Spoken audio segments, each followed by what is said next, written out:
ఉన్నాము. అందుకే అబ్రహాం అంటాడు కదా ప్రియులరా, వాక్యమును చూచినట్లయితే ఆది కాండము 14వ అధ్యాయము 18వ వచనము నుండి చూచినట్లయితే అబ్రహాము యొక్క జీవితంలో జరిగినటువంటి గొప్ప కార్యమును చూచినట్లయితే మరియు షాలేము రాజైన మెల్కీషెదెకు రొట్టెను ద్రాక్షారసమును తీసుకుని వచ్చెను.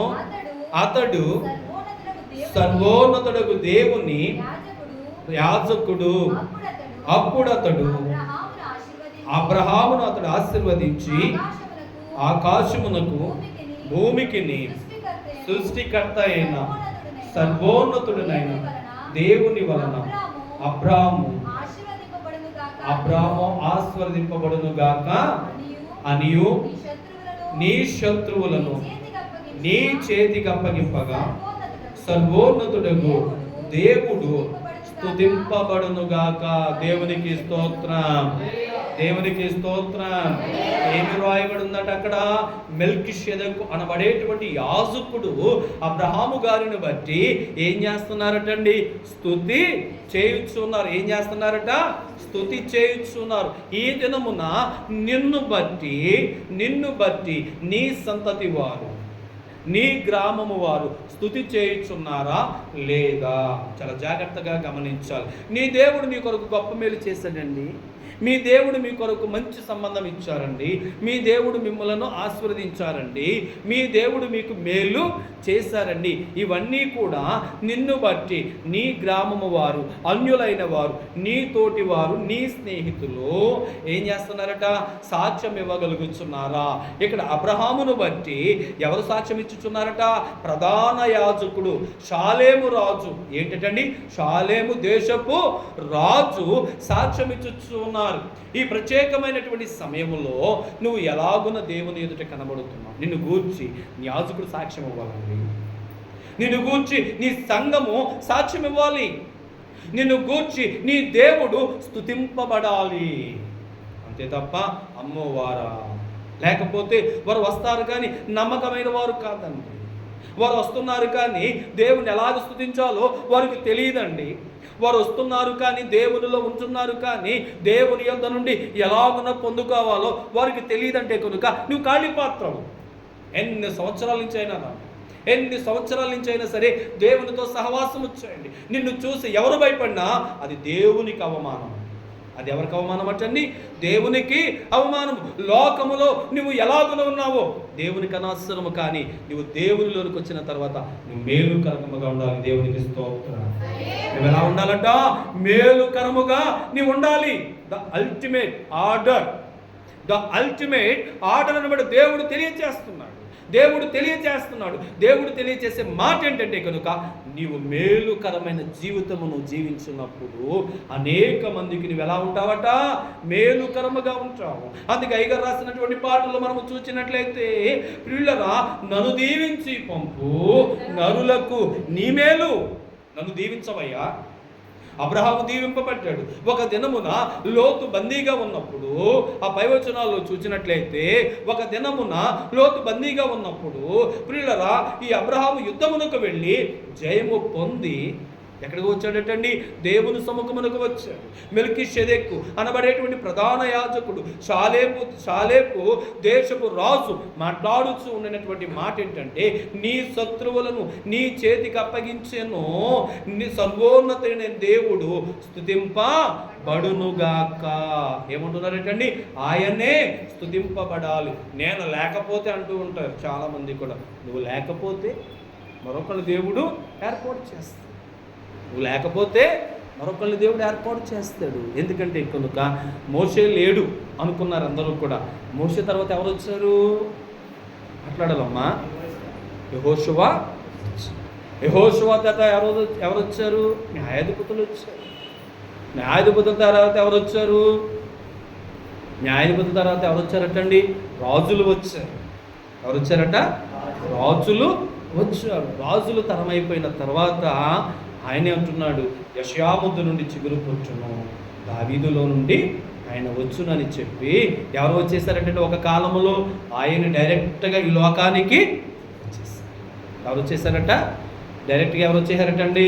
ఆయన ఈ లోకానికి వచ్చి వేసి. కాబట్టి ప్రియులారా, మనము దేవుని ఎదుట స్తుతి స్వభావము, ఉదయకాలం లేచాము, రాత్రి కాలం అయింది ప్రభువా అని చెప్పి ప్రార్థన చేయుటే కాదు, స్తుతి చేయాలి. స్తుతి చేయాలి, కొద్దిసేపు అయినా సరే స్తుతి చేయాలి. తర్వాత చేయవలసిన పని ఏమిటంటే కనుక నువ్వు నిద్రించిన తర్వాత ఆ రాత్రంతా దేవుడు నిన్ను కాపాడాడు, మరలా ఉదయాన్ని నువ్వు లేస్తున్నావు, ప్రార్థనతో పాటుగా నువ్వేం చేయాలట? ప్రభువా మరి యొక్క దినాన్ని నీవు నాకు ఇచ్చు. ఎందుకంటే కనుక నేను ఎవరిని? నిన్నటి వాడిని బైబిల్ చెప్తుంది. నువ్వు ఈ రోజు కాదు, రేపటి రోజు కాదు, రేపు ఆశ, నేటి కాలము, వర్తమాన కాలము. కానీ నువ్వెవరివై ఉన్నావట? నిన్నటి వాడివి. నువ్వెవరివై ఉన్నావటండి? నిన్నటి వాడివి. అందుకే ప్రియులరా, నీ ప్రణాళికలు ఎన్నున్నను అది దేవుని చిత్తము కాకుంటే అది ఏమవుదటండి? నెరవేరనే నెరవేర. నీ ప్రణాళికలు ఎన్ని ఉండొచ్చు, నువ్వు ఎంత ఆస్తిపరుడు ఉండొచ్చు, జ్ఞానవంతుడు అయి ఉండొచ్చు, నువ్వు ఎలాగనైనా సరే పనులు చేయించగలవచ్చు, కానీ అది దేవునికి అనుకూలమైనది, దేవునికి ఇష్టమైనది కాకపోతే అది ఎలా ఉంటుందటండి? మిగిలిపోతుంది. అదేమవుతుందటండి? మిగిలిపోద్ది. తరములు గడుచుచున్నవి కానీ దేవుడు ఏర్పాటు చేసిన కాలము ఆగిందంటారా? అట్లాంటమ్మా, తరాలు గడుస్తున్నాయి. మేము గొప్పోళ్ళు అన్నారు, హిట్లర్ అన్నాడు నేను గొప్పోడు అన్నాడు, కానీ చివరికి ఆత్మహత్య చేసి చనిపోయాడు. నీరో చక్రవర్తి అన్నాడు ఇదిగో నేను ఈ భూమి మీద క్రైస్తవులు లేకుండా చేస్తానన్నాడు, చివరికి ఆత్మహత్య చేసుకుని చనిపోయాడు. వారికంటే మనం గొప్పవాళ్ళం అంటారా? వారికంటే జ్ఞానవంతులం అంటారా? రాజ్యాలను ఏలిన రాజులే దేవునికి వ్యతిరేకముగా తిరుగుట వలన ఏమైపోయారటండి? హతులైపోయారు. ఏమైపోయారట? హతులైపోయారు. రాజ్యాలను ఏలినటువంటి రాజులే దేవునికి విరోధముగా పనిచేసినటువంటి వారు ఏమైపోయారటండి? హతులైపోయారు. కానీ ఏమి తెలియని సామాన్యులను దేవుడు ఏం చేస్తున్నాడటండి? ఆశీర్వదించి అంతస్తులకు ఆస్తులకు కర్తలాగా చేయుచున్నాడు. ఏం చేస్తున్నాడటండి? ఆయన అంతస్తులకు ఆస్తులకు కర్తలుగా దేవుడు చేయుచున్నాడు. కాబట్టి ఈ దినమున నీ దేవుడు స్తుతింపబడుచున్నాడా లేదా? నిన్ను బట్టి, నీ సంఘమును బట్టి సర్వోన్నతుడైన దేవుడు మహిమను పొందుచున్నాడా లేదా? ప్రభునందు ప్రియమైనటువంటి విశ్వాసులారా, ఆదికాండము 24వ అధ్యాయము 27వ వచనములో వ్రాయబడినటువంటి మాటను మనము చూసినట్లయితే, అబ్రహామును నా యజమానుని దేవుడని యెహోవా స్తుతింపబడునుగాక. దేవునికి స్తోత్రం, దేవునికి స్తోత్రం. ఏమంటున్నారట? అబ్రహామును నా యజమాను దేవుడైన యెహోవా స్తుతింపబడునుగాక. ఈ దినమున స్తుతిని ఎలా చేస్తారు? ఎందుకు అబ్రహామును నా యజమాను దేవుడని యెహోవా స్తుతింపబడునుగాక అని చెప్పి అక్కడ ఉండినటువంటి ఎలియాజరు మాట్లాడుతున్నాడు. ప్రియులరా, ఒక కార్య సిద్ధమై వెళ్ళినప్పుడు, ఒక పని మీద వెళ్ళినప్పుడు అక్కడ జరిగినటువంటి కార్యమును బట్టి, అబ్రహామును బట్టి తన యజమానుని జ్ఞాపకము చేసుకొనొచ్చు ఆయన స్తుతింపబడునుగాక. ఏమంటున్నారటండి? స్తుతింపబడునుగాక. ఈ దినమున నువ్వు వెళ్ళు ప్రతి స్థలములలో నీ దేవుడు స్తుతింపబడుచున్నాడా లేదా? ఈ దినమున నువ్వు వెళ్ళు ప్రతి స్థలములలో దేవుని నామము ఘనపరచబడుచున్నదా లేదా ఆలోచించాలి. నువ్వు అక్కడ ఉన్నా సరే ఏం చేయాలటండి? దేవుణ్ణి స్తుతించాలి. నువ్వు అక్కడ ఉన్నా సరే, నువ్వు ఏ స్థలముకు వెళ్ళినా సరే దేవునిని నీవు స్తుతించాలి. అంతే తప్ప లోకములో ఉన్న వారితో కలిసి నేను ప్రార్థన చేసుకోవాలనుకుంటున్నాను కానీ మీరున్నారు కదా నేను అందుకు ప్రార్థన చేసుకుంటలేదు, అలాగనే నేను స్తుతించాలనుకుంటున్నాను కానీ ఇక్కడ ఖాళీ లేదు కదా నేను స్తుతించడం లేదని చెప్పి సాకులు చెప్పకూడదటండి. ఏం చెప్పకూడదట? సాకులు చెప్పకూడదు. సాకులు చెప్పిన వాళ్ళనే ఆయన ఏం చేశాడటండి? సాకులు చెప్పిన వారందరినీ కూడా ఏం చేశారట? యోధా ఉన్నాడు, ఇస్కరియోతు యోధా నేనా అన్నాడు. అదొక సాకు. ఎందుకంటే దేవుని అప్పగించింది ఎవరండి? దేవుని అప్పగించింది ఎవరై ఉన్నారట? యోధా అప్పగించాడు. కానీ ఒక సమయమున గదిలో కూర్చొని విందులో ఉన్నప్పుడు ఆయన అడుగుతూ ఉంటే కనుక ఏమన్నాడటండి? ఆయన నేను కాదు కదా, నేనా అన్నప్పుడు అక్కడ సమాధానం ఏమొచ్చింది? నీవే. అక్కడ సమాధానం ఏమొచ్చిందటండి? నీవే. అలాగునే అంచె తీర్పులో లేకపోతే నీ హృదయముతో దేవుడు మాట్లాడుచున్నప్పుడు, అమ్మ నువ్వు ఎందుకు ప్రార్థన చేయలేదు, అయ్యా నువ్వు ఎందుకు ప్రార్థన చేయలేదని చెప్పి నీ హృదయం గద్దిస్తూ ఉంటే నువ్వు దాన్ని అడ్డు పెట్టుకుంటావా? లేక సమయానుకూలము చూసుకుని నువ్వు మోకరించి ప్రార్థన చేసి దేవుణ్ణి నువ్వు స్తుతిస్తావా? ఇక్కడ అంటున్నాడు, ఒక గృహములో అంటున్నాడండి, రెక్కమ్మ గృహములో అంటున్నాడు, నా యజమానుడైన దేవుడు స్తుతింపబడునుగాక. ఏమంటున్నాడంటండి? నా యజమానుడైన దేవుడు స్తుతింపబడునుగాక. రక్షణ పాత్రను చేతపుచ్చుకుని, దావీదు గారు అంటాడు కదా, రక్షణ పాత్రను చేతపుచ్చుకుని, నువ్వు నాకు చూపించిన రక్షణ, నువ్వు నాకు చూపించిన మేలు, వీటినన్నిటిని కూడా చేతపుచ్చుకుని నేను రాజుగా మహారాజుగా ఎక్కడ ఉన్నాడటండి? ఇశ్రాయేలీయుల మీద. ఎక్కడ ఉన్నాడటండి? ఇశ్రాయేలీయుల మీద నేను మహారాజుగా ఉన్నానయ్యా. అది ఎవరి వల్ల అయింది? అది ఎవరి వల్ల అయిందట? దేవుని వలననే అయినది. ఎవరి వల్ల అయిందటండి? దావీదు వల్ల అయిందంటారా? దావీదుని అందరూ వదిలేశారు. దావీదుని ఎవరు వదిలేశారట? అందరూ వదిలేశారు. కానీ దావీదు దేవుణ్ణి వదలేదట. దేవుడేమో దావీదు గారిని. ఈ రోజున ఆ స్తుతి కావాలండి, అబ్రహాము యొక్క స్తుతి, అనగా అలాగునే దావీదు గారి యొక్క స్తుతి, అబ్రహాము గారి యొక్క స్తుతి, అలాగే దావీదు గారి యొక్క స్తుతి. అబ్రహామును బట్టి మెల్కీషెదెకు అనబడేటువంటి రాజు, ప్రధాన యాజకుడు స్తుతింపచేశాడు, స్తుతినిందాడు. స్తుతిని దేవుని ఎడల అతడు స్తుతి చేశాడు. అలాగే ఎలియాజరు కూడా స్తుతి చేశాడు. మరి నువ్వేమి స్తుతి చేయగలుగుతూ ఉన్నావు? అవునండి, నువ్వు ఏమి స్తుతి చేయగలుగుతూ ఉన్నావు? వాక్యంలోనికి మనము వెళ్ళినట్లయితే కనబడేటువంటి మాట ప్రియులరా, ఇక్కడ మనం చూస్తే దినవృత్తాంతాల 2వ గ్రంథము 20వ అధ్యాయము 22వ వచనము. దినవృత్తాంతాల 2వ గ్రంథము 2వ దినవృత్తాంతాల గ్రంథము 20వ అధ్యాయము 22వ వచనము. వారు పాడుటకును స్తుతించుటకును మొదలు పెట్టగా యెహోవా యోధా వారి మీదకి వచ్చిన అమోనీయుల మీదను, మోయాబీయుల మీదను, సెయీరు మాన్యముల మీదను మాటుగాండ్రును మట్టు పెట్టెను, కనుక వారు హతులైరి. దేవునికి స్తోత్రం, దేవునికి స్తోత్రం. అక్కడ ఏమయ్యారట? శత్రువులు హతులయ్యారు. అక్కడ ఏమయ్యారట అండి? శత్రువులందరూ ఏమయ్యారట? హతులయ్యారు. ఎవరి మీదకి వచ్చినప్పుడు? ఇశ్రాయేలీయుల మీదకి యుద్ధమునకు వచ్చినప్పుడు అక్కడ ఉండినటువంటి 3 జనాంగములను తెలియచేస్తూ ఉన్నాడు. వారు చేసిన పనికి దేవుడు వారిని ఏం చేసిందటండి? ఆత్మ వచ్చేసి. అంతే కదా. అంతేకాని శ్రమ దినమున నేను కృంగిన ఎడల చేత కానిబడి నగుదును అనే మాటను మర్చిపోయి, అయ్యో నాకు జ్వరం వచ్చింది, అయ్యో నాకు ఖాళీ లేదని చెప్పి ఎవరికి అవకాశం ఇస్తున్నారట? శ్రమకు అవకాశం ఇస్తున్నారు. శ్రమకు అవకాశం ఇవ్వడం అంటే ఎవరికి ఇచ్చినట్లట? సాతానుకు అవకాశము ఇచ్చినట్లు. ఏమన్నట్టు కదంటారు? ఎవరికి ఇచ్చినట్లటండి? సాతానుకు అవకాశము ఇచ్చినట్లే. మరి వీళ్ళలా చెప్పబడేటువంటి మాట ఏంటంటే, కనుక ఈ దినమున నువ్వు దేవుని పెట్టావా, సాతాను పెట్టావా? చేయగలుగుతాను. నేను దేవుని పెట్టాను అన్నవా? మా ఊళ్ళో పావలాలు చల్లవు, మా ఊళ్ళో పావలాలు 10 రూపాయలు చల్లవు, రూపాయి. బలో క్రీస్తు మహారాజుకి, బలో క్రీస్తు మహారాజుకి. కాబట్టి ప్రియులరా, నువ్వు దేవుని బిడ్డవని చెప్పి సాక్ష్యముగా నీ చేతుని పైకి ఎత్తావు. ఏ శ్రమ వచ్చినా విశ్వాసటండి కడకు, ఈ విశ్వాసి కడకు ప్రియులరా చెప్పబడేటువంటి మాట ఏంటంటే, మరణదూత వచ్చి పక్కన కూర్చున్నాడట, సంతోషముగా ఉండాలట. ఎలా ఉండాలట? ఎలా ఉండాలి? అమ్మ మీ బైబిల్ చదవండి. మరణదూత వచ్చి పక్కన కూర్చున్నా నువ్వు చూచినా సరే ఏం చేయకూడదటండి? స్తుతి చేయాలట. ఏం చేయాలి? స్తుతి చేయాలి. ఎందుకంటే అది నీతిమంతులకును యథార్థవంతులకును అది ఎటువంటిదటండి? శోభస్కరం.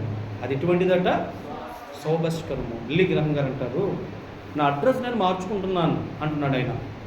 ఏం చేస్తున్నారటండి?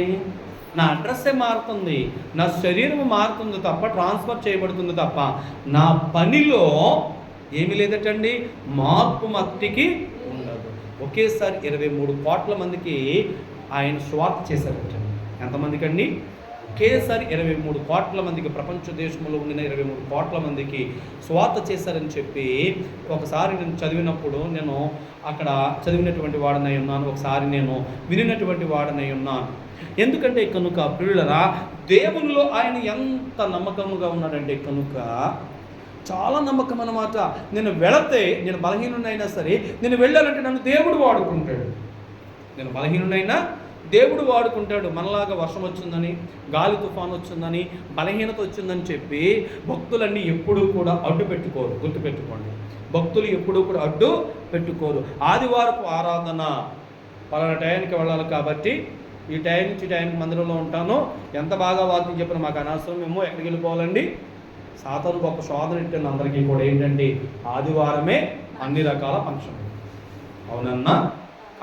అవునంటారా కాదంటారా విజయరత్నం గారు? అవునంటారా కాదంటారా? అన్ని రకాల దేవుని నమ్ముకున్న వాళ్ళు కూడా, దేవునిలో బలమైనటువంటి వారు కూడా ఎప్పుడు పెట్టుకుంటారట? లేదనుకోండి, ఈ పాస్టర్ గారు గమ్మున అవచేయరు కాబట్టి, అడిగితే కోపడతారు కాబట్టి అని ముందుగా వచ్చి ప్రార్థన చేసుకున్నారు. ఎంత తెలివైన వాళ్ళు తెలుసండి విశ్వాసులు. కానీ ఉద్దేశం ఏమిటో గుర్తించలేకపోతూ ఉన్నారు. ఆదివారం ఉద్దేశం ఏమిటో, ఆదివారం ఆరాధనకి ఎప్పుడు రావాలి, అసలు ఎన్నింటికి రావాలి, ఆదివారం సిద్ధపాటు, దేవుని నువ్వు స్తుతించాలంటే, నువ్వు ఆరాధించాలంటే నువ్వు అసలు ఎలాగునా సిద్ధపడి ఉండాలి. ఎప్పుడైనా మనం మోకరించి కానీ, లేకపోతే చెప్పినప్పుడు విని వాటిని భద్రమ చేసుకుని, అయ్యో ఇప్పుడు దాకా మేము చేయలేదు కాబట్టి, దేవుని ఎలా స్తుతించాలో కాబట్టి మాకు తెలియదు కాబట్టి, ఏ దినం నుంచి అయినా సరే, ఈ వారం నుంచి అయినా సరే ఇలాగ ఉంటే దేవుడు ఇంకా ఆస్వాదిస్తాడు కదని చెప్పి ఎంతమంది మనం సిద్ధపాటు కలిగి ఉంటుంది. ఆదివారమే అన్నీ కూడా ఏంటండి, ఆదివారమే అన్నీ కూడా A to Z. 6 రోజులు ఉన్నా సరే అన్నీ కూడా ఎప్పుడు పెట్టుకుంటామంట? ఆదివారమే. మా ఇంట్లో కూడా అంతే. ఎన్ని రకాలుగా చెప్పండి, వారాన్ని మాకు అనవసరం. ఆదివారం ఆరాధనలో కట్టండి. మొట్టమొదటిగా చేయవలసింది ప్రశాంతంగా రావాలట. ఎలా రావాలట? ప్రశాంతంగా ఉండాలి.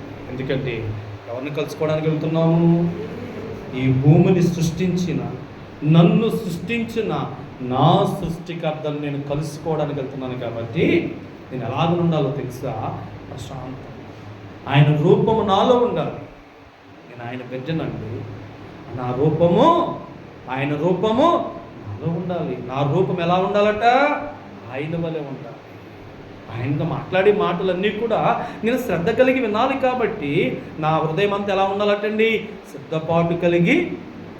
నా ఆలోచన అంతా ఎవరి మీద ఉండాలట? దేవుని మీద ఉండాలి. ఎవరి మీద ఉండాలట? నా ఆలోచన అంతా కూడా దేవుని మీద ఉండాలి. కాబట్టి నాకేమీ జ్ఞాపకం రాదు.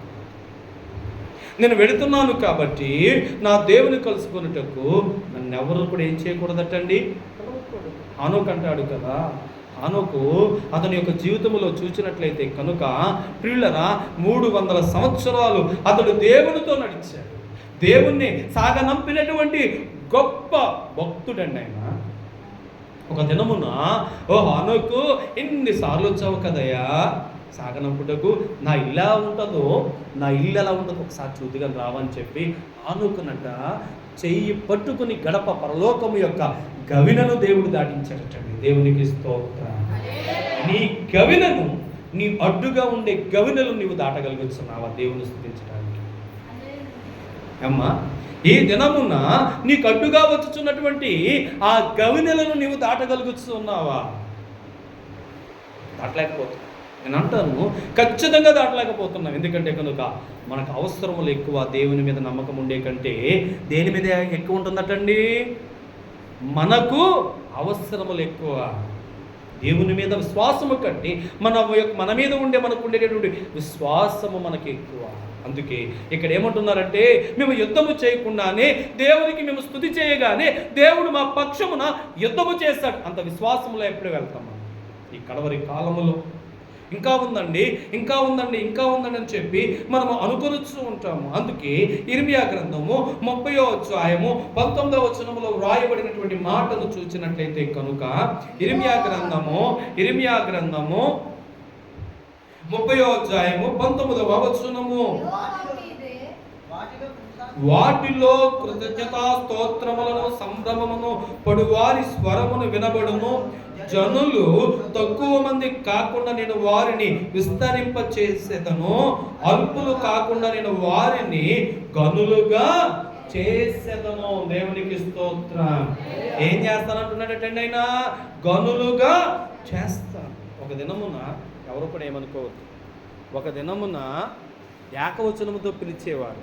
ఎలా పిలిచేవారటండి? ఏకవచనముతో పిలిచేవారు, పేరుతోనే పిలిచేవారు. కానీ ఈ దినమున ఒకరిని పిలుస్తూ ఉన్నప్పుడు గారు అన్నారనుకోండి, ఆ మాట ఎంత అందంగా ఉంటుంది, మాట్లాడాలి. ఒక దినమున ఏకవచనము, ఒక దినమున ఏకవచనం. అలా కాకుండా గారుతో పిలిస్తే 10 మందిలో 100 మందిలో ఆ వ్యక్తి మనలను చక్కగా సంబోధిస్తే కనుక ఎలా ఉంటుందట? చాలా ఘనముగా ఉంటుంది. ఉండదంటారా? చాలా ఆనందముగా ఉంటుంది. ఎందుకంటే పలానా వ్యక్తి నన్ను పిలిచేవాడు, కానీ ఈ రోజు ఇంతమంది మధ్యలో పిలుస్తున్నాడంటే కనుక దేవుడు నా ఎడల ఎంత ఘనమైన కార్యం చేశాడు. ఇక్కడ ఇర్మియా గ్రంథంలో అంటున్నారు కదా, వారిని నేను గనులుగా చేసేదను. ఎవరినటండి? దేవుని యందు భయభక్తులు గలవారి ఎడల ఆయన ఏం చేస్తానంటున్నాడట? మాట్లాడాలి. ఏం చేస్తానంటున్నాడటండి ఆయన? ఘనమైన స్థితిలో నేను వారిని ఉంచదను. ఈ దినమున ఆ స్థితిలోకి నువ్వు వెళ్ళాలంటే నువ్వు స్తుతి చేయాలి, నువ్వు దేవుని కలుసుకోవాలి, దేవునితో నువ్వు మాట్లాడటం నేర్చుకోవాలి, దేవుని వైపు చూచుట నీవు నేర్చుకో. అందుకే మరి ఒక మాటను మనం చూసినట్లయితే కనబడేటువంటి మాట, ప్రభునందు ప్రియమైనటువంటి విశ్వాసుల అపోస్తుల కార్యాల గ్రంథము 5వ అధ్యాయము 41వ వచనము. అపోస్తుల కార్యాల గ్రంథము 5వ అధ్యాయము 41వ వచనము. నా నామము కొరకు అవమానము పొందుటకు పాత్రులని ఎంచబడినందున వారు సంతోషించుచు మహాయ సభ ఎదుట నుండి వెళ్ళిపోయి ప్రతి దినము దేవాలయములోను ప్రతి ఇంటింటను మానక బోధించుచు యేసు క్రీస్తుని ప్రకటించుచుండరి. దేవునికి స్తోత్రం. మా దేవుడు గొప్పోడండి అని చెప్పి 10 మందిలో ఎప్పుడైనా చెప్పారండి? మీరు మాట్లాడడం, మా దేవుడు గొప్పోడండి అని చెప్పి 10 మందిలో ఎప్పుడైనా చెప్పారా? ఒకరు కూడా కనపడతారు. ఇలా చూడాలి. దయచేసి వాక్యం చెప్పిన తర్వాత, చదవటం అయిపోయిన తర్వాత బైబిల్ అయితే చూడొద్దండి. 10 మందిలో నిలబడి మీ స్వజనుల ఎదుట దేవుడు గొప్పోడండి, నా దేవుడు నాకు మేలు చేశాడండి అని ధైర్యం కలిగి చెప్పారు. ప్రశ్నకు మౌనము సమాధానము అంటారా కదట? 10 మంది ఎదుట దేవుడు నాకు మేలు చేశాడు. అక్కడ మహాసభ నుండి వెళ్ళిపోయండి వారందరూ కూడా ఏమని బోధించారట? యేసుక్రీస్తే ఏమని బోధించారట? చదువు కదా అబ్బాయి, మర్చిపోతావే. యేసుక్రీస్తే ప్రభువని బోధించెను. ఏమని బోధించారట? అపోస్తుల కార్యాల గ్రంథములో యేసుక్రీస్తే ప్రభువని బోధించు. ఈ దినమున మనము కూడా బోధించు.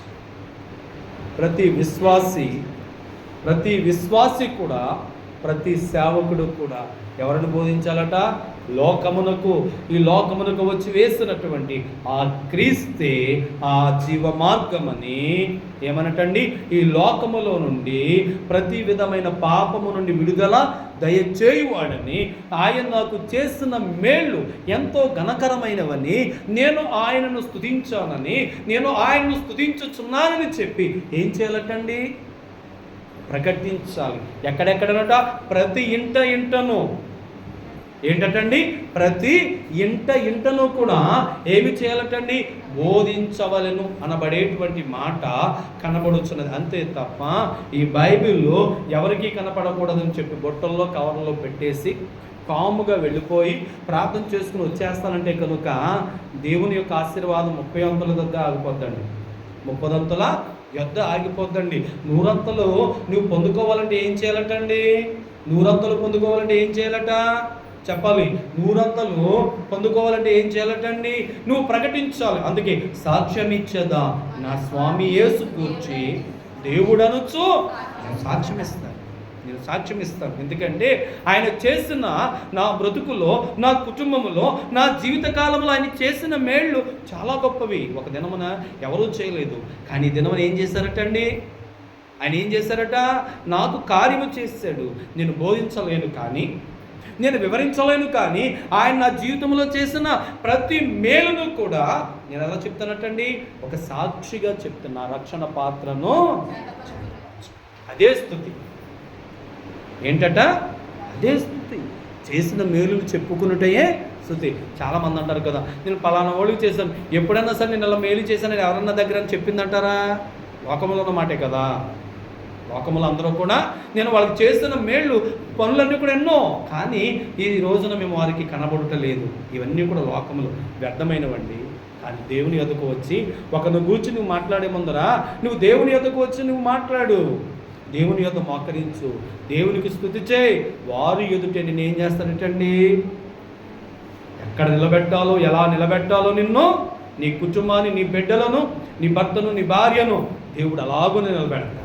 అనంటారా కాదంటారా? అవునంటారా కాదంటారా? మాట్లాడాలి. కొన్ని మాట్లాడితే డబ్బులు ఇస్తాం. ఓటేయడానికి డబ్బులు కావాలి కదా.